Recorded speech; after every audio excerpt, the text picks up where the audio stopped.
Buenos días, Félix, ¿cómo estás? Hola, buenos días, Oscar. Pues aquí, sobrellevando el confinamiento.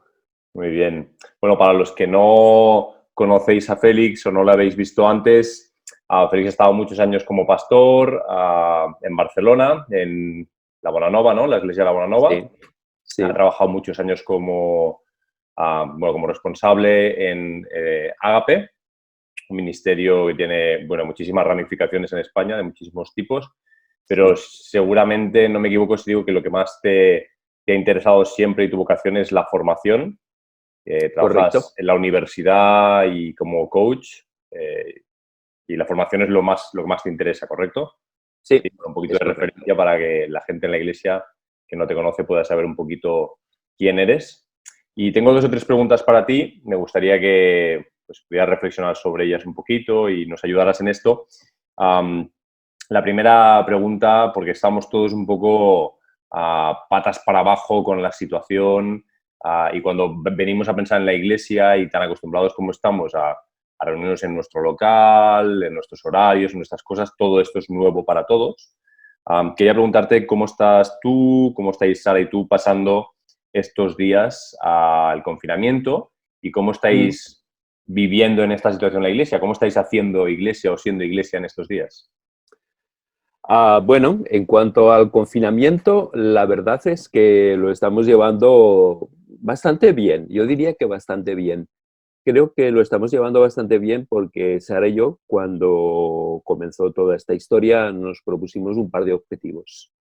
El primer objetivo es tener rituales y me gustaría explicar esto. Tener rituales son como diferentes actividades que marcan el día y de alguna manera nos dan un ritmo, porque si no uno se enfrenta con el día, todo el día por delante, y qué haces durante todo el día, especialmente si no estás teletrabajando y no tienes la posibilidad de trabajar. Entonces ahora yo nos planteamos dos objetivos. La primera es tener rituales. Siempre empezamos el día con nuestro café. Después de nuestro café hacemos el devocional juntos y cada día hemos decidido tener un énfasis de oración. Entonces pasamos como una horita juntos donde compartimos lo que estamos leyendo de la escritura a nivel personal, oramos juntos, nos tomamos el café, desayunamos y este tiempo marca el principio del día y es algo que realmente esperamos. Después, aunque puede parecer ridículo, el segundo ritual que tenemos es el vermut. Y esto es muy importante. Me gusta, me gusta, An- me gustan tus Antes rituales.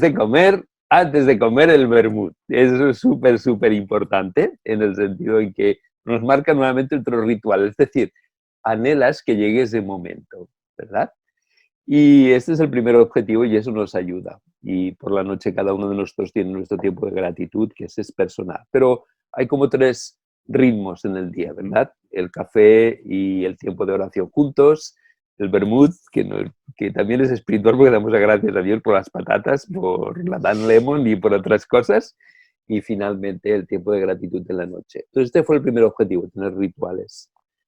El segundo es que decidimos que este tenía que ser un tiempo para bendecir a otros y no estar centrados en nosotros mismos, única y exclusivamente, ¿verdad? Porque si te centras en ti mismo, entonces empiezas a agotarte mental y físicamente. Y decidimos a, tratar de enfocarnos en ayudar a la gente, acompañar a la gente, a los que están solos, a generar iniciativas de formación a través de Zoom, eh, escribir para que la gente pudiera tener recursos. Y esto nos ha ayudado mucho a que no estuviéramos centrados en nosotros mismos y no nos desgastáramos, ¿no? Así que así es un poco como lo estamos haciendo. En cuanto a nivel de iglesia, pues la iglesia continúa lanzando su culto cada domingo, ¿verdad? Es decir, tenemos el tiempo de alabanza juntos, tenemos el tiempo del sermón, de compartir la palabra. Y entre semana, cada día un miembro de la iglesia hace un pequeño devocional de 2 o 3 minutos que se envía a través de WhatsApp y de alguna manera pues, nos permite estar en contacto y sentir que estamos cerca. ¿Estáis teniendo algún tipo de reunión a través de Zoom o podéis ¿O os llamáis mucho por teléfono? Más teléfono y WhatsApp porque nuestra congregación es, yo diría, bastante adulta y el uso de las nuevas tecnologías no es una de las cosas con la que mejor se defiende. Sí, sí. Bueno, muy bien, gracias por compartir todo esto de tu día a día, tus rituales. Me parece que sea muy interesante para muchos de nosotros. Am, una pregunta más sobre la iglesia. Una Sí. cosa de las que más me gusta es cómo reflexionas sobre la iglesia o la manera que tienes de pensar de la iglesia. Creo que es fresca. Y quería preguntarte, ¿qué crees que puede aprender o que tiene que aprender la iglesia de toda esta etapa? De todo este tiempo que estamos viviendo, que no sabemos.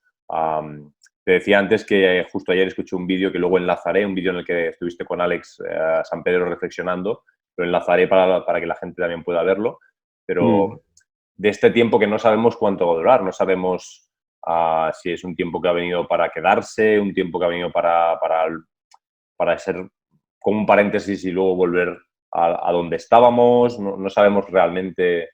¿Qué crees que podemos aprender o que estamos llamados a aprender en esta etapa? Bueno, es una buena pregunta. Cuando pienso en cómo todo esto está afectando a la iglesia, a mi mente vienen dos ideas, ¿no? ¿Será esto un paréntesis, como tú has mencionado, todos anhelando volver a la normalidad anterior, o será un punto y aparte? Es decir, o un punto y seguido, no importa.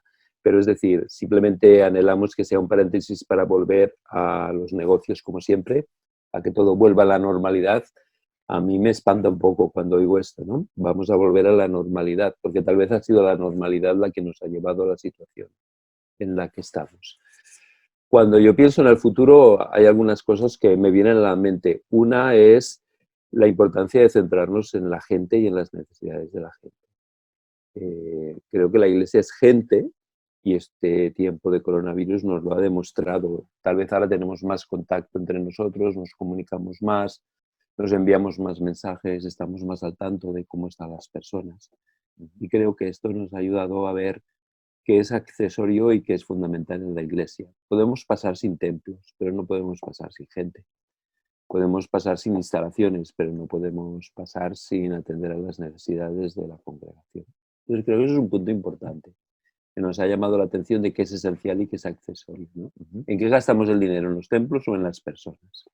La segunda cosa que, Óscar, a mí me preocupa en cuanto al futuro es el hecho de la misión, ¿verdad? Nuevamente, la iglesia puede pasar sin tener templos, pero no puede pasar sin atender a la gente. La iglesia puede pasar sin templos, pero no podemos pasar sin ser sensibles a un mundo necesitado. Y a nuestro alrededor hay un montón de sufrimiento y de dolor, ¿verdad? Personas que han perdido familiares. Ahora hablo de la gente no creyente, ¿verdad? Hablo de personas que están muriendo solas, hablo de todo el personal médico y que trabaja en los hogares de ancianos que están dando el resto. Y hay mucho dolor y sufrimiento y la iglesia debería de tomar conciencia de esta necesidad o deberíamos de estar dando la talla, ¿verdad? Y acompañando a las personas y siendo intencionales y tomando la iniciativa en acompañar a las personas. Todos tenemos en nuestro entorno gente que está sufriendo y que no es creyente. Una llamada, un WhatsApp, una preocupación dentro de nuestras limitaciones de confinamiento, creo que debemos de centrarnos en la gente. La tercera cosa que me preocupa, y con esto ya acabo para no enrollarme, es cómo preparamos a la gente para el futuro. A mí me ponen los pelos de punta cada vez que oigo todo va a ir bien, juntos vamos a salir de esta, esto nos va a hacer mejor. Mentira, cochina. Nada va a ir bien, vamos a tener muchos problemas sociales, económicos, va a haber mucha gente que va a sufrir y va a sufrir mucho o vamos a sufrir porque nos vamos a quedar sin trabajo, porque no vamos a tener recursos económicos, porque se presenta un panorama sombrío. Entonces creo que hemos de preparar a la iglesia para cómo vamos a afrontar este tiempo, ¿no? Cómo vamos a generar resiliencia y recursos emocionales y espirituales para afrontar un tiempo duro. Y cómo Dios nos va a poder o querer utilizar en este tiempo que se presenta, que va a ser un tiempo duro, ¿no? Y que la iglesia tiene que estar al caso. Como dice el apóstol Pablo, hemos de hacer bien a todos, especialmente, pero no exclusivamente a la familia de la fe. Entonces, creo que se presenta un tiempo duro y hay que preparar a la Iglesia para esto, ¿verdad? Porque si la crisis del 2008 fue dura, pienso que esta lo va a ser más todavía. Y ya es hora de olvidar los mensajes apocalípticos y el castigo de Dios sobre la gente y empezar a ver cómo como Iglesia podemos demostrar el amor y el cuidado de Dios por una sociedad que se va a fracturar bastante. Es mi opinión, ¿eh? Puedo estar totalmente equivocado, pero yo cuando oigo estos anuncios en la televisión de todo va a ir bien, seremos mejores, pues la verdad, cuando conoces la naturaleza humana y cuando tienes un poco de perspectiva sobre cómo funciona la sociedad, va a ser durillo. No sé, esto es lo que veo que la Iglesia deberíamos de reflexionar, ¿no? Digo deberíamos porque todos somos Iglesia, ¿no? No es... Esos mensajes no sé si te preocupan mucho cuando vienen de la sociedad. A mí me preocupan todavía más cuando vienen de la Iglesia, cuando vienen de cristianos que también se oye mucho, ¿eh? De todo va a ir bien. Me recordaba mucho a profetas de estos que se enfrentaron a Jeremías y que se las prometían felices y le decían a Jeremías y al pueblo, no os preocupéis que en 2 años estamos de regreso de Babilonia, todo va a ir bien, todo va a ir bien. Ahí en Jeremías 27 o 28 creo que es, me recuerda, estoy oyendo mucho de esto también desde nuestras líneas, desde las iglesias, y me preocupa mucho que hablemos de esa manera tan ligera. De todo lo que has dicho, me gustaría preguntarte 2 cosas de lo que estabas comentando, estos puntos, como para que lo extendieras un poquito.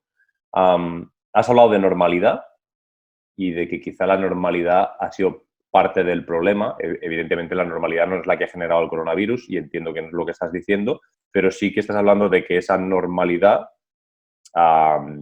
tenía un gen enfermizo y nos ha desviado de cosas esenciales del Evangelio o de las Escrituras. Me gustaría que extendieras un poquito qué problema hay con esa normalidad, por qué no podemos volver a esa normalidad. Y me gustaría también que desarrollaras un poquito para que la gente que no entiende el término resiliencia, ¿qué estás queriendo decir con que tenemos que estirar nuestra resiliencia, esa capacidad? ¿Nos ayudas un poquito en esos 2 conceptos? Sí, en el primero, en cuanto a la normalidad, yo creo que nosotros los cristianos no hemos desarrollado una buena teología del dolor y del sufrimiento, ¿verdad? Creemos que Dios nos va a bendecir siempre, vamos a ir de gloria en gloria, de bendición en bendición. De alguna manera tenemos o hemos tenido la perspectiva de que ser cristiano era un seguro de vida y de que todo nos iba a ir bien y de que el dolor, la plaga, no llegará a tu morada y que no te va a pasar absolutamente nada. Y hemos vivido centrados en nosotros mismos. Creo que hemos vivido también centrados en este modelo perdón, de felicidad que la sociedad nos daba, ¿no? De que consumamos, centrémonos en nosotros mismos, busquemos vivir vidas cada vez de mayor calidad y nos hemos olvidado que el dolor y el sufrimiento forma parte de la vida del creyente. Y como no tenemos una teología del dolor y el sufrimiento, cuando nos encontramos con estas realidades no sabemos cómo manejarlas, ¿verdad? Una de las cosas que, si me permite, estoy contento es que ojalá esto sea el fin de la teología de la prosperidad, ¿verdad? Y que nos demos cuenta de que millones de creyentes en otros lugares del mundo sufren hambre, sufren persecución, sufren cárcel, y eso no quiere decir que Dios no los ame, ni que Dios no esté con ellos, al contrario, ¿no?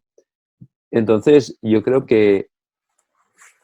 Óscar, que esta crisis está generando mucho dolor y sufrimiento a todos, la Iglesia y a la sociedad, pero el dolor y el sufrimiento, si no se reflexiona sobre él, es un dolor y un sufrimiento en vano. Es decir, nadie nos va a librar de lo que estamos pasando. Pero si no reflexionamos sobre ello, va a ser un dolor malgastado, que no nos va a hacer más fuertes, ni nos va a acercar más a Dios, ni nos va a ayudar a ver las cosas desde la perspectiva de Dios, ¿no? Entonces, ¿qué nos quiere enseñar Dios a través de esto? Lo cual no quiere decir, no estoy diciendo que Dios ha enviado esta plaga, yo no creo en estas cosas, pero ¿qué nos quiere enseñar Dios a través de esto, ¿no? ¿Qué es la reflexión que debemos de hacer? ¿Queremos volver a como vivíamos antes? ¿Es esto lo que anhelamos o anhelamos que a través de esto Dios forme el carácter de su vida en nosotros, nos haga una iglesia más conforme a su voluntad, más centrada en la misión, más centrada en restaurar y reconciliar un mundo roto con Dios? A eso es a lo que me refiero. Si lo que anhelo... Disculpa que te interrumpa. Si entonces algunos de nosotros estamos deseando locamente volver a como estábamos antes, a lo mejor es que tenemos que hacer alguna reflexión.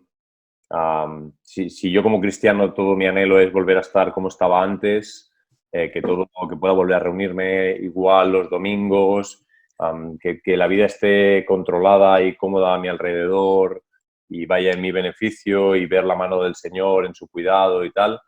Entiendo que como cristiano me estoy olvidando de cosas esenciales, ¿no? Un poco eso que estás también queriendo decir, que no es que tenga nada de malo que yo quiera estar bien, es natural, todos queremos estar bien, pero me estoy olvidando de que hay un propósito y hay una misión para mi vida y que esa misión implica necesariamente desacomodarme, salir del lugar en el que estoy y a lo mejor acercarme al dolor y al sufrimiento de otras personas. O sea, yo diría que sí, y me viene a la mente las palabras del profeta Ageo: meditad sobre vuestros caminos, dice el Señor, ¿no? Caminos en la Biblia es la manera de vida, el estilo cotidiano de vivir. Entonces, para mí, la meditación o reflexionad, que dice la Escritura, me gusta porque es inclinarse hacia atrás para ganar distancia y perspectiva y poder ver mejor las cosas. Entonces, podemos pasar por esto deseando que pase lo más rápido posible, ¿verdad? Y volver a la normalidad como siempre, o podemos pasar a través de esto con una perspectiva bíblica, con un refinamiento de nuestro compromiso personal con el Señor y como comunidad con un mundo roto. Ese sería mi primer punto. En cuanto tú decías la resiliencia es cuando, es un término que viene del mundo de la física, es cuando un material es sometido a prueba, es sometido a tensión, y no solamente no se rompe, sino que sale fortalecido, ¿verdad? Creo que es algo muy bíblico, nos gozamos en las pruebas y en las tribulaciones. Pablo dice que cuando somos débiles es cuando somos más poderosos. Entonces yo creo que es la resiliencia, es yo diría como cuando cargas las pilas emocional y espiritualmente para poder afrontar la realidad. Para mí eso es la resiliencia. La prueba no solamente no te hunde, sino que la prueba te hace más fuerte, te hace más dependiente del Señor, te lleva más a buscar al Señor. Y en la debilidad está realmente, y en la vulnerabilidad está nuestra fortaleza. Entonces, Óscar, yo creo que vienen tiempos difíciles. Y estos tiempos difíciles, nuevamente, la prueba lo único que hace es mostrar la realidad de nuestra calidad. Entonces, la prueba va a poner de manifiesto hasta qué punto nuestra fe en el Señor es una fe real. Nuestra fe en el Señor, nuestra confianza en que Él controla la historia y nuestra historia es real. Porque fíjate, yo creo que se ha relajado la sensación de miedo en cuanto a la enfermedad. O sea, hay grupos de edad que más o menos ya sabemos que no son muy vulnerables. Yo estoy entre los vulnerables, evidentemente, por patologías previas y por edad, pero creo que mucha gente ya se está dando cuenta de que, bueno, esto no me va a afectar, afecta mucho a la gente mayor, con un poco de cuidado.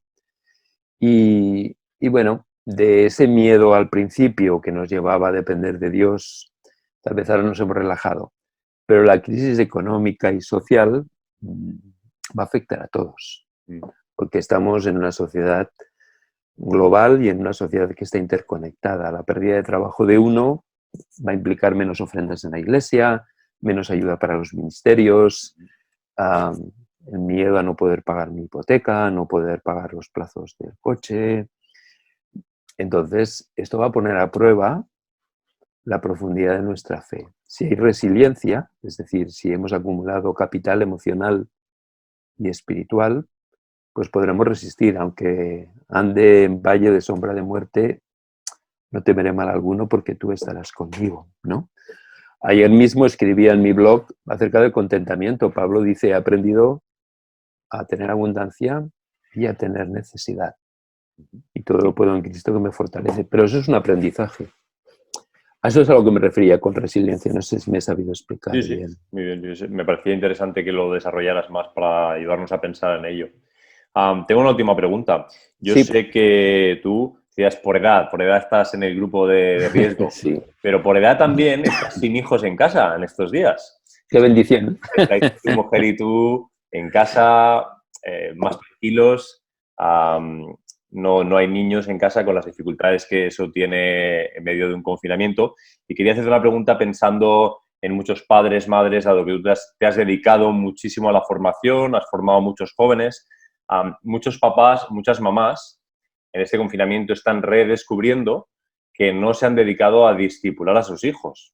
Es Sí. decir, que han confiado en la iglesia, a lo mejor sin ningún tipo de maldad, simplemente la realidad del día a día, y uno acaba confiando en el grupo de jóvenes, en la escuela dominical, en la iglesia, y muchos papás y muchas mamás están redescubriendo que no estaban teniendo ningún tipo de acercamiento con sus hijos en lo que tiene que ver con la fe, con la Biblia, con Dios, no saben cómo hablar con sus hijos de estos temas, y en el confinamiento de pronto se han encontrado 24/7 con unos muchachos adolescentes o con unos niños más pequeños y no tienen hábitos de ningún tipo con ellos, no tienen rituales como los que tú nos hablabas al principio.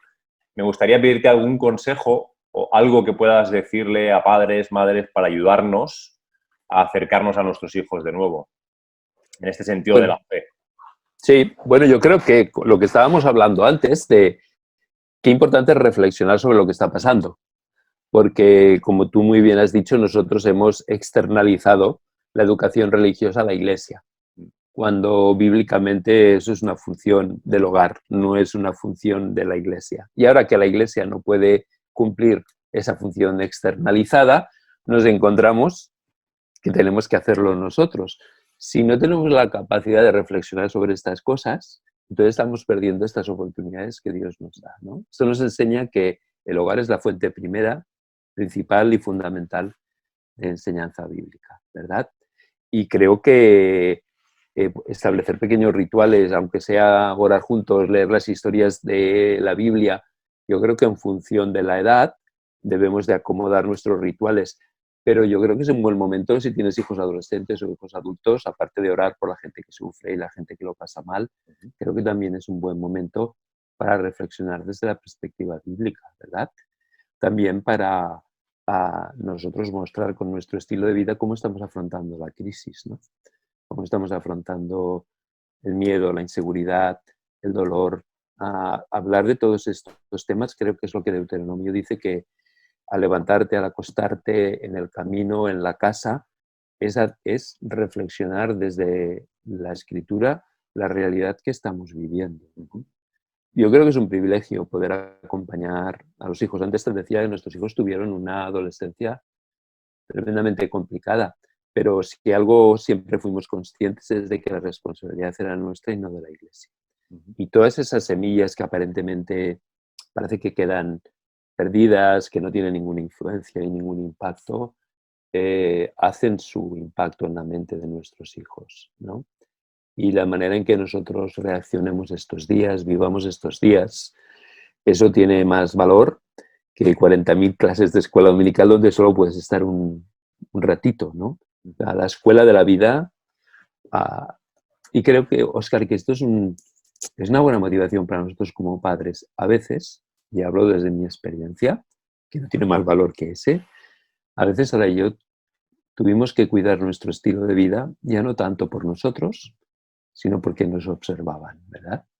Y ahora hay ojos que te observan 24/7, como tú has dicho. Entonces eso también es una buena motivación. La presión del entorno no siempre es negativa.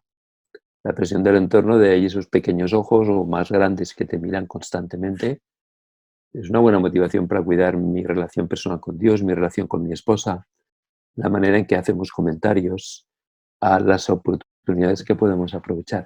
Pero claro, todo eso hay que ser intencional. Y a veces la intencionalidad nos cuesta y conforme nos vamos desgastando física y mentalmente, nos cuesta tal vez más. Por eso no es de extrañar, Óscar, que haya gente que quiera que volver a la normalidad y enviar a los hijos a la escuela dominical. Estaba pensando Pero con lo que has dicho, muy interesante que en un padre y un hijo, dos generaciones socialmente alejadas, muchas veces con diferencias en 25 o 30 años, a veces insalvables en cuanto a cómo interpretar el mundo, se pueden unir en la misión de Jesús, ¿no? Se pueden unir Sí, siendo dos generaciones diferentes en cómo, como papá, hijo, cómo podemos juntos ayudar al otro, cómo podemos hacer la misión. Y ahí eso puede ser un punto de unión muy importante entre las generaciones.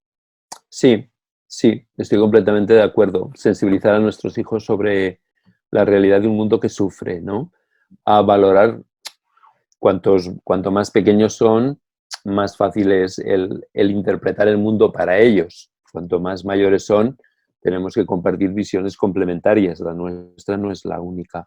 Pero cuando son pequeños, ostras, reconocer el valor de la gente que cuida a otros, ¿no? Ver que ahí en cada cama de hospital, en cada hogar de ancianos, ahí está Jesús, sufriendo con el que sufre, ¿no? Jesús tiene interés, que tiene preocupación, que podemos orar por los enfermeros, por los médicos, por los cuidadores, ¿no? Que podemos orar por la gente que está muriendo sola. Creo que son oportunidades muy buenas, ¿no? A explicar el dolor y el sufrimiento a través de la muerte de Jesús, ¿no? Jesús entiende el sufrimiento, él murió, él se sintió abandonado por su padre, es como los que están muriendo solos. No sé, hay tanta riqueza en la escritura, pero claro, primero tenemos que vivirlo nosotros para poderlo compartir, ¿no?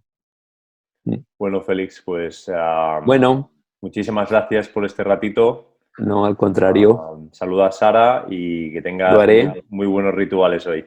Ay, sí, ahora me voy a tomar mi segundo café del día con Sara y continuaremos. Que también puedas tener un buen tiempo de Semana Santa, que podáis ser de bendición para vuestra iglesia y para vuestra ciudad. Muchas gracias, Félix. Cuídate Cuídate mucho. mucho. Chao, chao.